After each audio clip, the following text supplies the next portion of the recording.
welcome to the show where we share the stories of the many who intersect with our healthcare system but are rarely heard from. My name is Kevin Poe, founder and editor of Kevin MD. Today in the show, we have Lauren Demosthenes.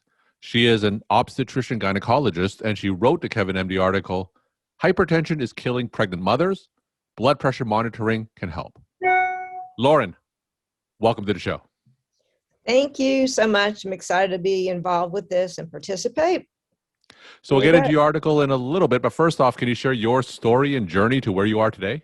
So I'm currently the senior medical director of Baby Scripts with it, which is a healthcare company that's looking to innovate and accelerate maternity care and improve it. And the area of interest that I really have is the hypertensive portion of it right now. You transitioned from a clinical role, or you still do a clinical role as an obstetrician gynecologist, into being a medical director of a medical device technology company. Tell me a little bit about that transition and why did you make that transition in the first place? I finished my residency training a very long time ago, and I've always been the kind of person that questions why do we do what we do. I was the first female physician in my community. I didn't tread lightly. I questioned a lot about, but why? Why do we do this? And as my career kept going on, I provided maternity care to many, many women. And a lot of it just didn't make sense to me. You know, why did we have people come in, sit in the office for a 5-minute visit, 10-minute visit? I myself have had 3 babies, and it just didn't seem like the most efficient use of time for a woman. So I really started getting interested in new models of maternity care, and it made a lot of sense to me as a working mom to not have to take time out of my day to go in to see a provider. I also am really passionate about enabling women to be part of their health care. And I thought, you know, women can learn on their own if we provide them excellent resources. Women can learn between visits so that we don't have to have a barren field for 4 weeks and then teach them again. Women can learn how to take a blood pressure, like with the tool of Baby Scripts. Women can do a lot on their own, and I want to empower them to take care of themselves during the maternity care process. So I teach that a lot. I also teach at a medical school, and I teach the students to question why, not just memorize, but why. And this opportunity to work with Baby Scripts and some other things that I do on the side came up, and it really struck me as this is a good way to make a difference in healthcare beyond the patient in front of me. So I've kind of jumped into that with teaching about high value care and innovation, and then working with a company that's very forward thinking like Baby Scripts. And then also I work with some national organizations, and that keeps me really fresh because those are usually forward thinkers as well that really want to push the envelope and improve maternity care. Now, for those physicians who are interested in doing that, looking for opportunities outside of the exam room or outside of the patient that's in front of them, what kind of advice can you give these clinicians? I never considered myself highly academic, but I'm also the kind of person that really leans in and does a lot of cold calling or emails people. So I find somebody who has a similar interest. I'll email them and just say, hey, looks like you have a similar interest. Would you collaborate with me, or can we have a phone call about this? And it is absolutely amazing how many high-powered people will say yes and embrace that. And I've done that with the American College of OB/GYN. I've done it with some really major healthcare leaders that probably answer my texts and emails really more quickly than people in my own community. And I've just had a lot of doors open through that process of asking to be involved, asking to help, and being part of national committees. So I've really enjoyed that. I think I'm hearing that as a physician, your voice carries weight because you mentioned that you did a lot of cold calling, cold email, and because of your background as a physician, people listened or wanted to listen to what you had to say. Yes, they seem to. And the same thing happened with, being a participant with Baby Scripts. It's just like, I think that this is an awesome idea. And then I would just send them articles that I read. I wasn't I wasn't the senior medical director. I just had a real interest in a lot of the things. And I'd say, wow, look at this. Maybe you could do this. And they're extremely open-minded. And we had a lot of good discussions about what could be done better using technology and digital health. So let's transition into the Kevin MD article that you wrote. It was back in March. It's titled, Hypertension is Killing Pregnant Mothers. Blood Pressure Monitoring Can Help. Now, for those who didn't get a chance to read that article, can you just walk my audience through it and share the story of why you decided to write it? So I was in charge of the hypertension safety bundle where I worked. And what I found out in maternal hypertension is on the rise. So the mortality from it is going down a little bit, but the number of women who actually have hypertension and the number of women that will go on to have cardiac complications for that is really on the rise. So we really need to intervene and educate. And the way we were doing it with the recommendations are to bring a woman back at 72 hours and again between 7 and 10 days to look at her blood pressure if she had a problem with her hypertension. Up to 10 to 18% of women have that. And so we asked the woman, can you come back in 72 hours and then again next week? Well, that is very difficult for a woman to do. Our no-show rate for that was extremely high. And that's not just here, that's nationally. A woman has a new baby, she doesn't have transportation, she's fatigued. How is she going to get back? And I thought, why does she need to come back when we can do this remotely? And it was so simple in my mind that we were missing an opportunity. So I got involved with a Robert Wood Johnson High Value Care Fellowship.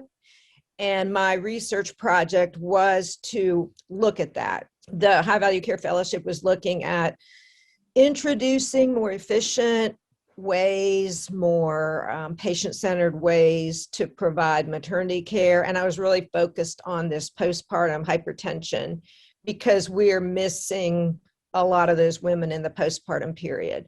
So that's how it started. And the company, Baby Scripts, has a system that can allow this to be done much more easily for the patient and really much more successfully for the physician because the patients don't have to come back.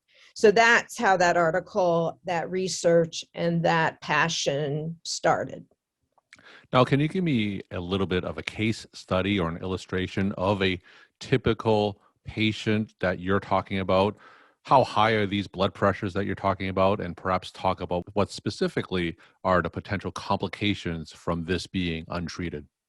So when a woman who has a diagnosis of, let's say, gestational hypertension, that's not the really severe form of a hypertensive disorder of pregnancy, but we know those women are at very high risk of having an accelerated problem in the postpartum.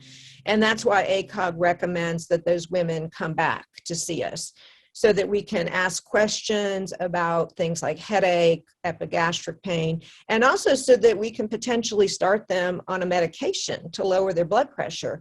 We know that the most common time that a woman would suffer a stroke or something that is a consequence of hypertensive disorder pregnancy postpartum is in that early postpartum period.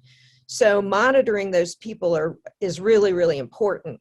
You know, a case study would be a woman who doesn't come back for her visit, who then develops a headache, starts feeling poorly, comes to the emergency department, and we have crisis on our hands. Have to admit her with a 170 over 110, put her on blood pressure medication, treat her for potential eclampsia.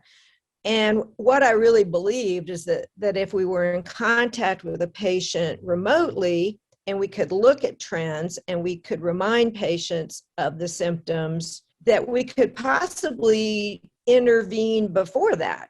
Maybe start her on medication at home before she gets to the crisis point. And that has been proven out with Baby Scripts that early intervention can help, and with some other health systems as well who are doing these sorts of things. So again, it just makes total sense to me to identify problems before they're problems. And also remind women of this issue in the first 10 days when she's so wrapped up with taking care of her baby, breastfeeding, sleeplessness. Now, with maternal hypertension in general, what's the duration of how long they are potentially hypertensive for? Is it a period of weeks to months, and can it be indefinite? That's what we're learning is now typically in maternity care, we kind of end the care at 6 weeks postpartum. The American College of OBGYN has really put emphasis on postpartum does not end at 6 weeks, that we should really be walking alongside these women for a year. And we're trying to do advocacy to have payers reimburse for that. And we're learning more and more with the increase in hypertensive disorders of pregnancy. Although the deaths might be going down, this long-term hypertension is increasing. What does that lead to? It leads to heart failure. It leads to chronic hypertension, kidney disease. And so we really want to transition the woman from maternity care to long-term care. And again, bridging that with technology, education, apps, digital tools, teaching a woman how to take her own blood pressure during pregnancy and then making that part of her norm after pregnancy makes so much sense. And that's what we're trying to do through forward-thinking tech company that is trying to make this transition into long-term care much easier for women rather than just dropping off the radar. Take me through the workflow of this technology in general when it comes to remote monitoring of blood pressure. So you diagnose the patient with maternal hypertension and you prescribe or suggest this technology for your patient. Take me through the next steps. Take me through the workflow. It is prescribed. The best way to do it is to actually have the patient download the app and teach them how to use the blood pressure cuff as part of your workflow, which really with time and practice that can be done probably in 5 or 10 minutes. Patients are pretty tech savvy and they're smart. They know how to use a blood pressure cuff. Then when they go home, they can enter their blood pressure readings as often as we think it's necessary. In the postpartum, we like it to be done twice a day to establish a routine. Those blood pressures come into a dashboard that the physician can see and can see trends. The big thing is the company, Baby Scripts, also on the back end knows what the blood pressure triggers are that they need to alert the physician about.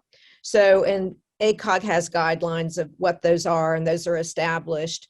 But I could get a call from Baby Scripts that says, hey, your patient has a 170 over 100, she's on her way to the hospital.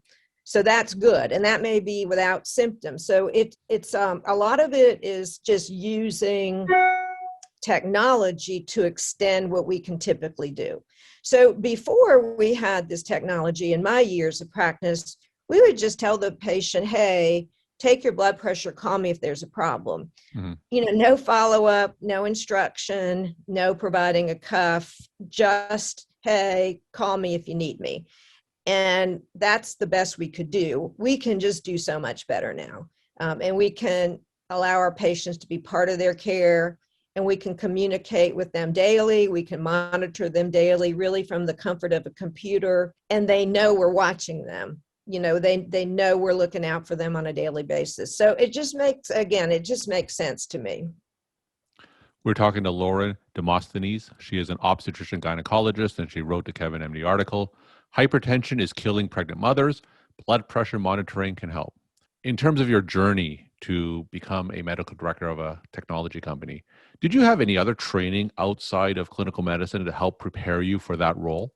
No, I did not, but I was very interested in digital health, and I really serve as helping them guide the medical side of it and helping them know about how a process may interrupt a normal workflow and some of the barriers that physicians have when they adopt new technology. So it kind of am the ear to the ground of having been there, seen the resistance from care providers to do something new, the skepticism, help them with that side. And then also just send them updates on all the other opportunities there are to extend care in that 1 year postpartum. So like I said, many women don't come back for the postpartum visit. And what are some other things that can happen in that year? Well, we know they need support for mental health. So that's a huge area of concern right now, with suicide being one of the leading causes of death in the first year postpartum. If we can be there sending them supportive messages, sending depression screenings out to women in the postpartum, helping care providers identify high-risk women, maybe we can help bridge that gap as well. So I think there's just a lot of opportunities to fill in that gap for women who either don't have time or have difficulty getting in for that in-person visit. In terms of the age group, this is just the perfect age group to bring this in, because women in the age group of childbearing are very used to technology. They're used to apps, they're used to texting. So they're very comfortable with it. And you don't lose the connection with your physician because they're interacting on this platform. You know, they know you're watching their blood pressure. So Baby Scripts makes really sure that that component is not gone. And of course, they can come in if they prefer, but a lot of women want both. And my final question, what's your take-home message that you want to leave with the Kevin MD audience? That healthcare moves very slowly, and innovation and doing things new ways is not always accepted with open arms. And so you have to be prepared, to know that it's a slow process to make changes, and that a really good way to get involved with changes that occur more rapidly or more forward thinking is to work with healthcare startup companies, get involved with your national organizations about policy change, work with other forward thinkers, and that can really help with burnout from your day-to-day job and get you over that hump of the slow change in healthcare. Lauren, thank you so much for sharing your time and insight. And thanks again for being on the show. All right. Thank you so much.